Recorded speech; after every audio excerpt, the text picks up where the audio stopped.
हमारे इस YouTube channel के सेगमेंट फास्ट न्यूज में आप तमाम का इस्तकबाल है। इस वीडियो में आप देख सकते हैं कम मिनटों में बहुत ज्यादा खबरें। तो आइए शुरू करते हैं वीडियो को और देखते हैं आज की ताजा तरीन खबरें। हैदराबाद में मुस्लिम खानदान की इज्तिमाई खुदकुशी। शहर के मुजाफात में एक खानदान ने इज्तिमाई तौर पर खुदकुशी कर ली। ये वाक़या जिले रंगारेड्डी के नादरगुल के करीब कुरमलगुड़ा में पेश आया। पुलिस ने बताया कि हैदराबाद के संतोष नगर से ताल्लुक़ रखने वाले 37 साला कुद्दुस पाशा ने अपनी बीवी 28 साला फातिमा और दोनों बच्चों 9 साला महर के अलावा 6 साला फिरदौस बेगम के साथ कल कुरमलगुड़ा पहुंचे। रात के वक्त इन तमाम ने कीड़ो मारू दवा पी ली और इसके बाद तालाब में छलांग लगाकर खुदकुशी कर ली। समझा जाता है कि मुआशी परेशानियों से तंग आकर इस खानदान ने यह कदम उठाया है। नाशों को तालाब से निकालकर पोस्टमार्टम के लिए उस्मानिया जनरल हॉस्पिटल के मुर्दाखाना मुंतकिल कर दिया गया। पुलिस इस वाक़े की मुख्तलिफ जावियों से तहकीकात कर रही है। साबरी एक्सप्रेस ट्रेन में बम होने की इत्तला, तलाशी है जारी। सिकंदराबाद पुलिस को एक नामालूम कॉल के जरिए साबरी एक्सप्रेस ट्रेन में बम होने की इत्तला दी गई है। सिकंदराबाद रेलवे पुलिस को एक नामालूम शख्स की जानिब से बम की धमकी का कॉल मौसूल हुआ। नामालूम शख्स ने फोन करके धमकी दी है कि साबरी एक्सप्रेस ट्रेन में बम है। इस नामालूम कॉल के बाद पुलिस अलर्ट हो गई और बम स्क्वाड के साथ तलाशी ले रही है। हैदराबाद में चिकन में रबर बैंड मिलने की शिकायत, KFC के ग़िज़ाई नमूने जांच के लिए भेजे गए। स्विगी के जरिए दिए गए चिकन के ऑर्डर के बाद चिकन में रबर बैंड के पाए जाने की एक ग्राहक की जानिब से शिकायत के बाद शहर हैदराबाद की कोकटपल्ली हाउसिंग बोर्ड कॉलोनी में वाक़े KFC का ग्रेटर हैदराबाद म्युनिसिपल कॉर्पोरेशन के फूड सेफ्टी विंग ने मुआयना किया। साई तेजा नामी ग्राहक ने ट्वीट करते हुए कहा कि चिकन पीस में फ्राइड के साथ रबर बैंड भी पाया गया। उन्होंने इब्तिदा में इस बात की शिकायत KFC से की, ताहम जब KFC से कोई रद्दमल नहीं मिला तो तेजा ने GHMC के ओहदेदारों से इस बात की शिकायत की। तेलंगाना फॉर्मेशन डे तकारीब का 2 जून को बाग अम्मा में होगा इनेकाद। तेलंगाना यौम तासीस तकारीब 2 जून को बाग अम्मा में मनाई जाएंगी और चीफ मिनिस्टर के चंद्रशेखर राव कौमी परचम लहराएंगे। चीफ सेक्रेटरी सोमेश कुमार ने यौम तासीस तकारीब के इंतजाम को खतियत दे दी है और उन्होंने ओहदेदारों के साथ इजलास मुनक्किद करके बेहतर तालमेल के साथ प्रोग्राम को कामयाब बनाने की हिदायत की। चीफ मिनिस्टर के चंद्रशेखर राव तकारीब में शिरकत से पहले गन पार्क में वाक़ शहीदान तेलंगाना की यादगार पर गुलहाए अक़ीदत पेश करके खिराज पेश करेंगे। बाद में बाग अम्मा में कौमी परचम लहराने के बाद परेड की सलामी लेंगे और खिताब करेंगे। मुस्लिम वॉलंटियर्स ने हिंदू नौजवान की आखिरी रसूम अदा की।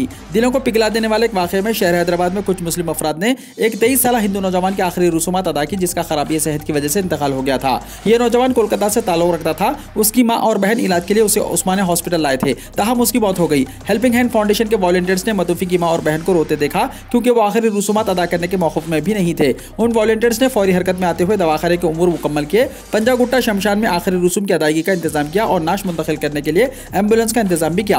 पंजागुट्टा शमशान के जिम्मेदारान ने भी किसी पसो पेश के बगैर आखिरी रसूम अदा किए। हेल्पिंग हैंड फाउंडेशन वॉलंटियर्स ने मां और बहन को एक शेल्टर होम भी मुंतकिल किया क्योंकि वो नौजवान की मौत पर सदमे का शिकार थे और खुदकुशी का इरादा रखते थे। 3 अफराद पर मुश्तमिल इस खानदान में मतूफी ही वाहिद कमाई का जरिया था। इसी हाल में ही सरकारी मुलाजिमत मिली थी।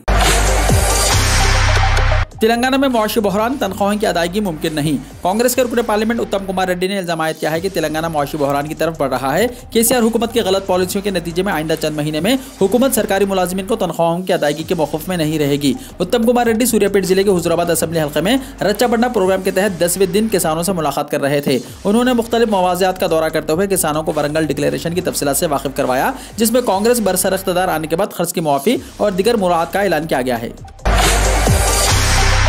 हैदराबाद में इफ्तिताह के लिए मजीद 4 फुट ओवर ब्रिज है तैयार। हैदराबाद के मुख्तलिफ मुकामात पर पैदल चलने वालों की हिफाजत को बढ़ाने के मकसद से 4 नए फुट ओवर ब्रिज इफ्तिताह के लिए तैयार है और आने वाले 6 महीनों में मजीद 15 दस्तयाब किए जाने वाले हैं। 4 FOB जो अहम शहरी बुनियादी ढांचे की सहूलियात है। खास तौर पर पैदल चलने वालों को जल्दी सिकंदराबाद के स्टैंडेंस हाई स्कूल, राजेंद्र नगर में स्वप्ना थिएटर, नरेंद्र मेट बस स्टॉप और बालानगर में नवीना संस्कार रेखा कला केंद्र के करीब होंगे।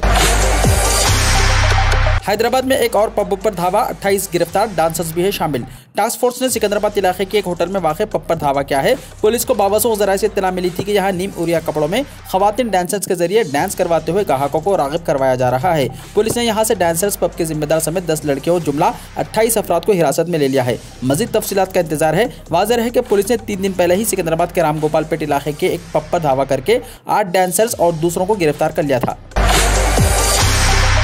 तेलंगाना के बीजेपी लीडर डॉक्टर लक्ष्मण का उत्तर प्रदेश से राज्यसभा के लिए पर्चा नामजदगी दाखिल। तेलंगाना बीजेपी के सीनियर लीडर डॉक्टर के लक्ष्मण ने उत्तर प्रदेश से राज्यसभा के उम्मीदवार की हैसियत से अपना पर्चा नामजदगी दाखिल कर दिया है। भारतीय जनता पार्टी ने मुख्तलिफ रियासतों में होने वाले राज्यसभा के 2 साल इंतखाबात के सिलसिले में उत्तर प्रदेश से 2 और मध्य प्रदेश और कर्नाटका से एक नाम जारी किया। बीजेपी की जानिब से जारी करदा 4 उम्मीदवारों में तेलंगाना के सीनियर लीडर डॉक्टर के लक्ष्मण भी शामिल हैं, जो बीजेपी के पसमानदा तबकात मोर्चा के सदर भी हैं। इन्हें उत्तर प्रदेश से उम्मीदवार नामजद किया गया है। डॉक्टर लक्ष्मण हैदराबाद के बुशीराबाद असेंबली हल्के से मुत्तहदा रियासत आंध्र प्रदेश के असेंबली में नुमाइंदगी कर चुके हैं। आज डॉक्टर लक्ष्मण ने लखनऊ में चीफ मिनिस्टर उत्तर प्रदेश योगी आदित्यनाथ के साथ मिलकर अपना पर्चा नामजदगी दाखिल कर दिया। इस हफ्ते तेलंगाना में मानसून किसी भी वक्त सरगर्म हो जाएगा। 6 जून के बाद बारिशों का इम्कान। कर्नाटका में भी शदीद बारिश और तूफानी हवाओं का है इम्कान। महकमे मौसमियात और माहिरीन की पेशकशी के मुताबिक इस हफ्ते के आखिर तक किसी भी दिन तेलंगाना, अजला और हैदराबाद में मानसून सरगर्म हो जाएगा। महकमे बल्दी नज़्म की जानिब से दोनों शहरों में मानसून की आमद से पहले ड्रेनेज की सफाई और नालों की सफाई के कामों को तेजी से मुकम्मल करने के लिए इक़दाम किए जा रहे हैं, जबकि अजला में महकमे माल और जिले कलेक्टर्स की जानिब से मानसून की तैयारियों का जायजा लिया जाने लगा है। महकमे मौसमियात के मुताबिक 6 से 8 जून किसी भी वक्त तेलंगाना में मानसून की बारिशों का सिलसिला शुरू हो सकता है। Congress leader doctor KVP Ramchandra Rao के मकान से 46 लाख रुपए का डायमंड नेकलेस चोरी। आंध्र प्रदेश कांग्रेस के लीडर और साबिक रुकन राज्यसभा डॉक्टर केवीपी रामचंद्र राव के मकान में चोरी की वारदात पेश आई। सख्त सिक्योरिटी वाले उनके मकान से तकरीबन 46 लाख रुपए मालियत के 46 ग्राम डायमंड नेकलेस की चोरी हो गई है। इस सिलसिले में उनकी बीवी ने बंजारा हिल्स पुलिस स्टेशन में शिकायत दर्ज करवाई है और कहा है कि उन्होंने एक तकरीब से वापसी के बाद सफेद रंग की इस डायमंड नेकलेस को बेडरूम में रखा था, ताहम ये नेकलेस वहां से गायब हो गई। उन्होंने घर में काम करने वालों पर इस चोरी का शुबा जाहिर किया। पुलिस ने इस खुसूस में एक मामला दर्ज करके जांच शुरू कर दी है। डॉक्टर केवीपी रामचंद्र राव और साबिक chief minister YS Rajasekhara Reddy के करीबी दोस्त थे। वाईएसआर दौर में रामचंद्र राव पार्टी और हुकूमत में काफी असरअंदाज शख्सियत माने जाते थे। पीएम किसान योजना की 11वीं किस्त हुई जारी। वज़ीर आज़म नरेंद्र मोदी ने आज 21,000 करोड़ रुपए से ज्यादा की सम्मान निधि रकम 10 करोड़ से ज्यादा किसान खानदानों को उनके बैंक खातों में मुंतकिल कर दी। वज़ीर आज़म नरेंद्र मोदी ने शिमला में मुनक्किदा गरीब कल्याण सम्मेलन प्रोग्राम के दौरान किसानों के खाते में पीएम किसान सम्मान निधि की रकम मुंतकिल कर दी है। इस वक्त फंड्स की मुंतकिली के साथ साथ पीएम मोदी ने मुस्तफिद किसानों से वीडियो कॉन्फ्रेंसिंग के जरिए बातचीत भी की। इस किस्त के साथ मरकजी हुकूमत ने अब तक किसानों के बैंक खातों में 2 लाख करोड़ रुपए से ज्यादा की रकम बराह रास्त मुंतकिल की है। पीएम किसान स्कीम की पहली किस्त 21 दिसंबर 2018 से 31 मार्च 2019 के दरमियान जारी की गई थी।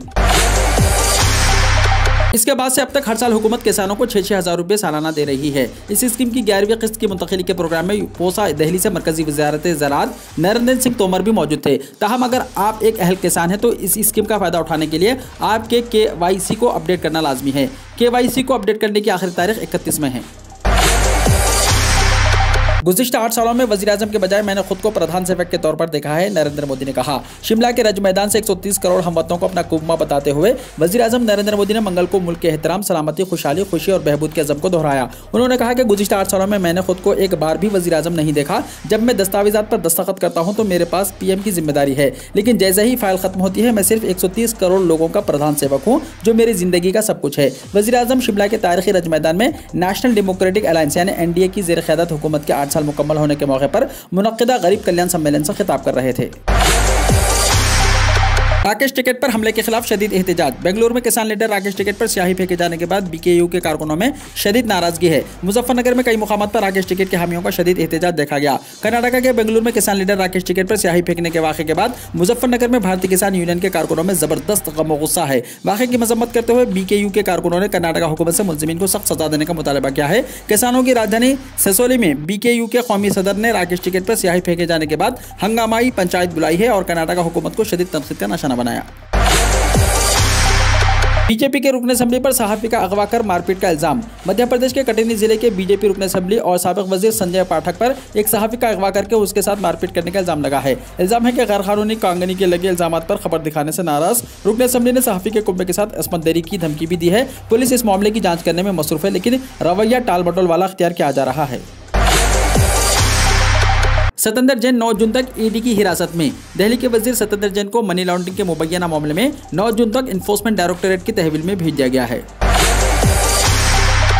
सतेंद्र जैन की गिरफ्तारी के बाद मरकज पर बरहम हुई ममता। कहा साल 2024 में बीजेपी की नो एंट्री। लालू प्रसाद यादव के खानदान के अहाते पर CBI के छापे के बाद ममता बनर्जी ने मरकजी हुकूमत पर सख्त निशाना लगाया था। अब दिल्ली की केजरीवाल हुकूमत में वजीर सतेंद्र जैन की गिरफ्तारी पर बनर्जी ने मरकज पर मरकजी तफ्तीशी एजेंसियों के गलत इस्तेमाल का इल्जाम लगाया है। मगरबी बंगाल के वज़ीर आला ने कहा कि बीजेपी मरकजी एजेंसियों का इस्तेमाल करके अपोजिशन को खामोश करना चाहती है। क्या ये तहकीकाती एजेंसियां सिर्फ जैन नवाब मलिक के खिलाफ काम करती हैं, बीजेपी लीडरों के खिलाफ क्यों नहीं? उन्होंने कहा कि मरकज की बीजेपी हुकूमत मिलावट ज़दा हो गई है। इन लोगों ने मुल्क की मईशत को तबाह कर दिया है। नोटबंदी जैसे इक़दाम बेनतीजा साबित हुए, ये एक बड़ा धोखा था।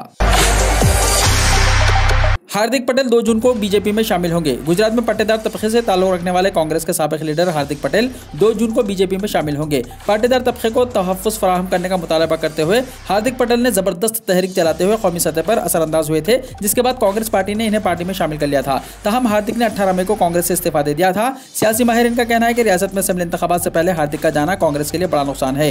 हार्दिक पटेल ने साल 2019 में कांग्रेस में शमूलियत इख्तियार की। 11 जुलाई 2020 को इन्हें गुजरात प्रदेश कांग्रेस कमेटी का वर्किंग सदर मुकर्रर किया गया था, जिसके बाद उन्होंने पार्टी क़यादत से मायूस होकर इस्तीफा दे दिया। सिगरेट नोशी के लिए 21 साल उम्र मुकर्रर करने के लिए सुप्रीम कोर्ट में दरख्वास्त। सुप्रीम कोर्ट में एक मफाद आम्मा की अर्जी यानी PIL दायर की गई है, जिसमें मरकजी हुकूमत को सिगरेट और तंबाकू नोशी की लत से निपटने के मंसूबे बनाने की हिदायत देने का मुतालबा किया गया। वकील शुभम अवस्थी और सुप्ता ऋषि मिश्रा की तरफ से दायर दरख्वास्त में सिगरेट नोशी की उम्र 18 से बढ़ाकर 21 साल करने, तिजारती मुकामात और हवाई अड्डों से सिगरेट नोशी के मखसूस इलाकों को हटाने, पैकेट के बजाय खुले सिगरेट की फरोख्त पर पाबंदी लगाने की दरख्वास्त की गई है। तालीमी इदारे, सेहत की देखभाल के इदारे और इबादतगाहें अवामी मुकामात पर सिगरेट नोशी पर जुर्माने में इजाफा करने की हिदायत भी की गई है। दरख्वास्त गुजार ने कहा कि पिछली 2 दहाइयों में तंबाकू नोशी की शरह में इजाफा हुआ है, जिसके साथ हिंदुस्तान अब 16 से 64 साल की उम्र के ग्रुप के लिए तंबाकू नोशी करने वालों के जुमरे में दूसरे नंबर पर है। दरख्वास्त गुजारों ने कहा कि इस पिटीशन के नतायज से तमाम शहरियों को फायदा होगा। कश्मीर में लेडी टीचर को नामालूम अफराद ने गोली मारकर हलाक कर दिया। कश्मीर के कुलगाम जिले के गोपालपुरा में एक हाई स्कूल में मंगल की सुबह नामालूम बंदूक बरादरों ने एक लेडी टीचर को गोली मारकर हलाक कर दिया। जम्मू के सांबा जिले से ताल्लुक रखने वाली लेडी टीचर आज स्कूल में ड्यूटी अंजाम देने आई थी कि इस पर गोलियां चलाई गई। पुलिस तर्जुमान ने ट्वीट्स के जरिए तफसीलात फराहम करते हुए कहा कि कुलगाम के हाई स्कूल गोपालपुरा में जंगजुओं ने एक हिंदी लेडी टीचर पर गोलियां चलाई हैं, जिसके नतीजे में वो शदीद जख्मी हो गई थी। उन्होंने कहा कि टीचर को फौरी तौर पर अस्पताल मुंतकिल किया गया, जहां वो जख्मों से जान बना हो सकी। ईरान में अपने साथी को धोखा देने वाले 51 अफराद को सजाए मौत, इस खौफनाक तरीके से ली जाएगी जान। ईरान में इंसानी हुकूक की खिलाफ वर्जियों से मुताल्लिक खुफिया दस्तावेजात के इफ्शा होने के बाद चौंका देने वाले इंकशाफात सामने आए हैं। ईरान में शरई कानून के तहत 51 अफराद को अपने साथी को शादी का झांसा देने पर सजाए मौत सुनाई गई है। उन लोगों को संस्कार किया जाएगा। दिसन की रिपोर्ट के मुताबिक मजमूई तौर पर 23 खवातीन और 28 मर्दों को यह खौफनाक सजा दी जा रही है। इनमें से बहुत से ऐसे हैं जिनकी उम्रें 20 से 30 साल के दरमियान है। दरअसल ईरान एक इस्लामी मुल्क है। यहाँ शरई कानून के तहत जुर्म की सजा दी जाती है। इस्लामी जज जिना के मामले में जीरो टॉलरेंस का रवैया अपनाते हैं। कुरान मजीद में जिना को संगीन गुनाह करार दिया जाता है। कानून के मुताबिक सजा पाने वालों को पहले कपड़े में लपेटकर उनकी कमर तक रेत में दफन किया जाएगा। कमर का ऊपरी हिस्सा मिट्टी के ऊपर रहता है। फिर इन्हें पत्थरों से तब तक मारा जाता है जब तक मुतासरीन की मौत नहीं हो जाती। बर्तानिया में मॉन्कीपॉक्स से 71 नए केसेस दर्ज। बर्तानिया के हेल्थ प्रोटेक्शन एजेंसी यानी UKHSA ने मुल्क में मॉन्कीपॉक्स से 71 नए केसेस का पता लगाया है। ये तमाम केसेस इंग्लैंड से सामने आए हैं, जिसके बाद बर्तानिया में 7 में से अभी तक केसेस की मजमूई तादाद 179 हो गई है। क़ब्ल मुल्क की हेल्थ एजेंसी ने कहा था कि नए केसेस के बावजूद शहरियों के लिए खतरा कम बना हुआ है। ताहम एजेंसी ने केसेस के साथ राब्ते में आने वालों को 21 दिनों के लिए आइसोलेशन में रहने का मशवरा दिया है। वीडियो को लाइक शेयर कीजिए और हमारे इस YouTube चैनल को सब्सक्राइब करते हुए इसके बेल आइकॉन को भी प्रेस कर लीजिए, ताकि ऐसी ही ताज़ा तरीन खबरों का नोटिफिकेशन सबसे पहले आपको मिलता रहे।